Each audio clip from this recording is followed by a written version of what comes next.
அனைவருக்கும் வணக்கம். இந்த மதிய வேளையிலே அதிக நேரம் உங்களை காக்க வைக்கிறது கஷ்டமாக இருக்குது. அதனால் சீக்கிரமாக நம்ம உரையை முடிச்சுட்டு அடுத்து சார் அவங்க பேச இருக்காங்க. அடுத்தடுத்து நம்ம டாக்டர்ஸும் அவங்க பேச இருக்கிறாங்க. நான் கொஞ்சம் சுருக்கமாக ஆண்டறிக்கையே சொல்லிடுறேன். சொல்லிட்டு கொஞ்சம் சில நம்ம சங்கத்தை பற்றியும் வருங்கால மாணவர்களுக்கும் சின்ன செய்தியை சொல்லிவிட்டு என்னுடைய உரையை முடிக்கலான்னு நினைக்கிறேன். ஆண்டறிக்கைன்னு பார்த்தீங்கன்னா, நம்ம லாஸ்ட் இயர் கிருஷ்ணா கல்யாண மண்டபத்தில் பண்ணோம். அந்த கல்யாண மண்டபத்தில் கொஞ்சம் அந்த க்ரௌடு எங்களால் சமாளிக்க முடியாமல் கஷ்டப்பட்டுட்டோம். இந்த வட்டம் ரொம்ப சிறப்பாக நடக்கணும் அப்படின்னு சொல்லிட்டு லாஸ்ட் இயர்லேருந்து ஒவ்வொரு மாதமும் செயற்குழு உறுப்பினர்களை கூட்டி கிட்டத்தட்ட இப்போ வரைக்கும் ஒரு 12 டைம் செயற்குழு உறுப்பினர்களை கூட்டி என்னென்ன பண்ணலாம், நம்ம சமுதாயத்துக்கு சமுதாயத்தில் இருக்கக்கூடிய நம்ம வருங்கால பிள்ளைகளுக்கு என்னென்ன பண்ணணும்னு சொல்லிட்டு ஒவ்வொரு மாதத்துலேயும் நம்ம பேசி முடிவெடுத்து இன்றைக்கி இந்த ப்ரோக்ராம் சிறப்பாக செயல்படுறதுக்கு எங்கள் தென் மாவட்ட ஒக்கலை சங்க செயற்குழு உறுப்பினர்கள் மற்றும் நிர்வாகிகள் அனைவர்களும் அரும்பாடுபட்டு இந்த மீட்டிங்க்கு கஷ்டப்பட்டுருக்குறாங்க. ஏன்னா லாஸ்ட் இயர் தான் நாங்கள் புதுசாக வந்திருந்தோம். இந்த டைம் வரும்போது ஓரளவு சிறப்பாக நடத்திருக்கோம். சின்ன சின்ன மிஸ்டேக் நடந்தாலும் நீங்கள் தயவு கூர்ந்து அதை மன்னிச்சுக்கணும்.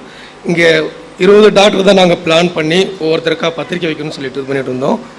அதுக்கப்புறம் போக பார்த்தீங்கன்னா 40 டாக்டர் வந்தாங்க. 40 டாக்டருக்கு அப்புறம் போக கிட்டத்தட்ட 55 டாக்டர்கள் நம்ம டாக்டர் இங்கே இருக்கிறாங்க.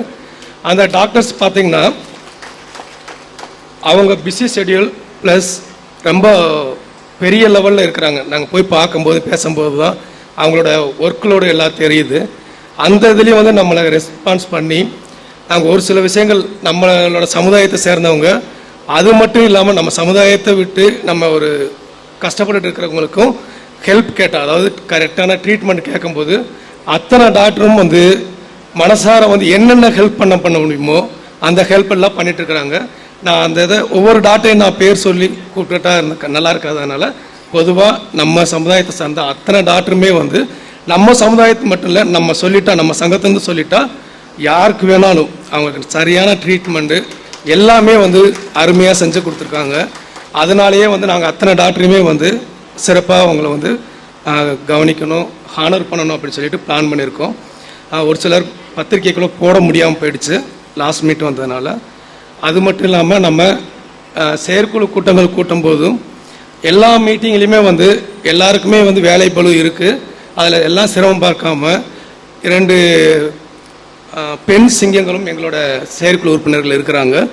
அவங்களும் எங்களோட சேர்த்து நாங்கள் இந்த அளவுக்கு பாடுபட்டுருக்கோம். அடுத்தடுத்து வரக்கூடிய காலங்களில் இன்னும் நிறையா பெண்கள் வரணும், அடுத்தது தலைமுறைகள் பெரிய லெவலில் கொண்டு போகணுன்றதான் எங்களோட இது. இந்த அளவுக்கு நாங்கள் சிறப்பாக செஞ்சிட்ருக்கோம். அதுக்கு உங்களோட ஒத்துழைப்பும் ரொம்ப ரொம்ப தேவைப்படுது.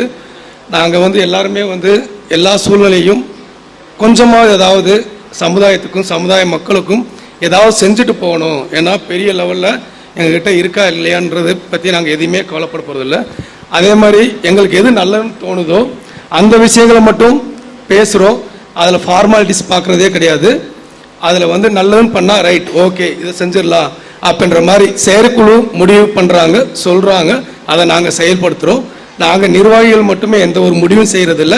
எங்களோட சக்ஸஸ்க்கு நிர்வாகிகள் எல்லாரும் இந்த அளவுக்கு இருக்கிறாங்கன்னா எங்களோட செயற்குழு உறுப்பினர்களும் பெரிய நம்ம சமுதாய பெரியவர்களும் தான் இதில் முழு காரணம். அவங்களுக்கு எங்களுடைய சங்கத்தின் சார்பாக பாராட்டுகளை தெரிவித்துக் கொள்கிறேன்.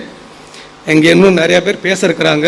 நாங்கள் ஏதாவது சிறு சிறு மரியாதை குறைவாகவோ அல்லது எப்படி பண்ணணும்னு தெரியாமல் கூட அங்கே பண்ணியிருந்திருப்போம்.